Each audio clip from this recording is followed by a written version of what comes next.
नमस्कार दोस्तों, आपका स्वागत है चमत्कारी टोटके में। दोस्तों, आज मैं आपको बताने जा रही हूँ रामायण के वो अनसुने रहस्य जिन्हें आपने टीवी पर नहीं देखा। रामायण का हिंदू धर्म में एक विशिष्ट स्थान है।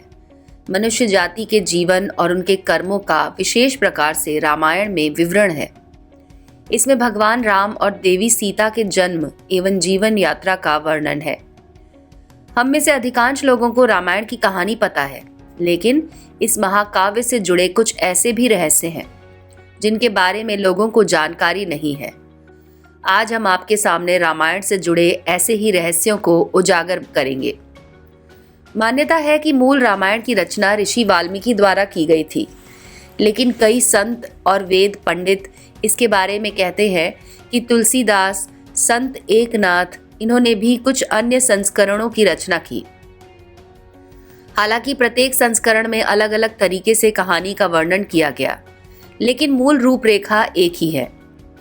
दोस्तों, आपने अभी तक अपने चैनल चमत्कारी टोटके को सब्सक्राइब नहीं किया है तो इसी तरह की नई जानकारी के लिए सब्सक्राइब कर लें और बेल आइकन को जरूर दबा दें।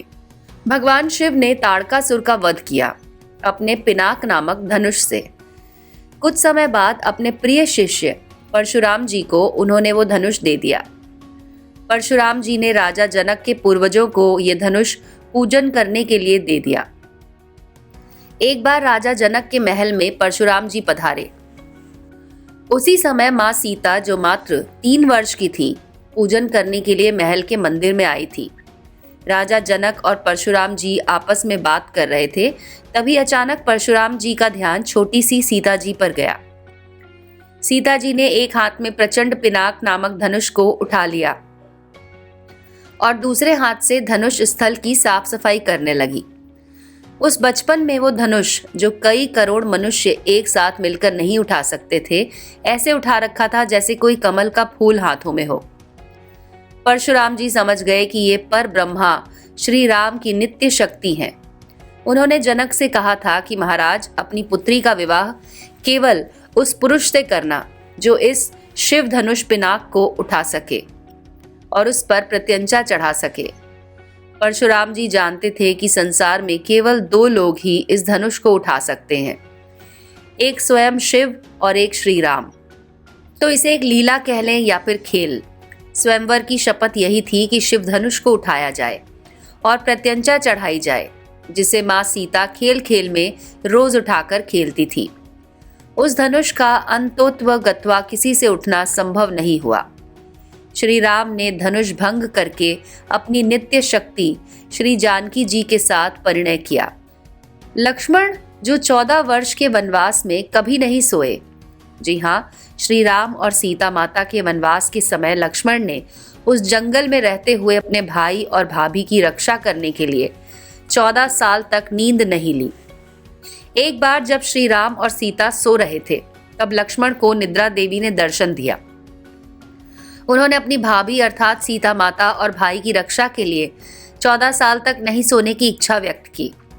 निद्रा देवी ने प्रसन्न होकर उनका वरदान स्वीकार कर लिया, लेकिन निद्रा देवी ने कहा कि यदि आप 14 साल तक नहीं सोना चाहते तो आपके बजाय 14 साल तक किसी और को तो सोना ही होगा। तब निद्रा देवी ने सीता की बहन और लक्ष्मण की पत्नी उर्मिला से मुलाकात की। वो सभी शर्तों पर सहमत हो गई और लक्ष्मण के बजाय 14 साल तक वो सोती रही। दोस्तों, श्री राम विष्णु के अवतार थे और श्री लक्ष्मण को शेषनाग का अवतार बताया जाता है। भरत और शत्रुघ्न को क्रमशः भगवान विष्णु सुदर्शन चक्र और शंख शैल का अवतार माना जाता है।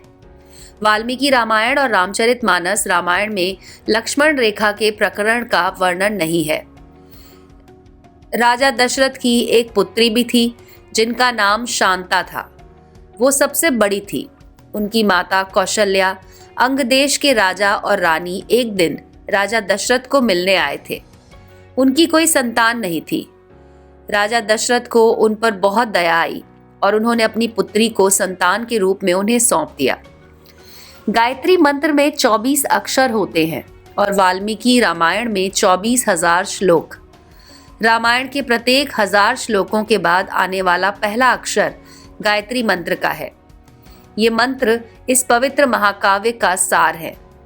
ऋग्वेद में सबसे पहले गायत्री मंत्र का उल्लेख किया गया था। एक यज्ञ के पूरा होने के बाद जब प्रजापति ब्रह्मा ने कुंभकर्ण को वरदान मांगने को कहा, तो इंद्र को लगा कि कहीं कुंभकर्ण इंद्र का आसन न मांग ले।